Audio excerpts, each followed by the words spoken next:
Première journée de déconfinement au Rwanda ce 4 mai 2020, après plus de 40 jours de confinement. Nous sommes ici dans la gare routière de Nyabugogo, la plus importante du pays. Ici, les mouvements ont considérablement diminué et pour cause, les connexions avec les provinces ne sont pas toujours autorisées parmi les mesures adoptées pour lutter contre le Covid-19.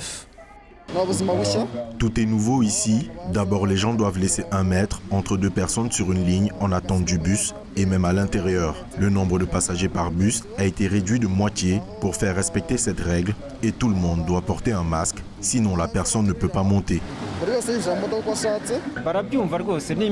Les gens comprennent petit à petit ces nouvelles mesures. Par exemple, ils comprennent qu'il faut s'asseoir là où on a mis le signe seulement et le font sans même poser de questions, même s'il ne manque pas d'exceptions. Dans les rues du même quartier populaire de la capitale rwandaise, difficile de faire respecter la distance d'1 mètre entre 2 personnes.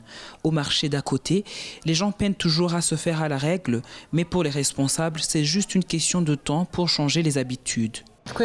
C'est vrai que c'est difficile de faire respecter les mesures de distanciation sociale dans un marché, mais c'est le prix à payer si l'on veut éradiquer cette pandémie. Par exemple, sur 2000 vendeurs dans notre marché, seulement la moitié est opérationnelle aujourd'hui et l'autre moitié viendra demain, et ainsi de suite. Parmi les entreprises autorisées à rouvrir, les bars et boîtes de nuit n'y figurent pas.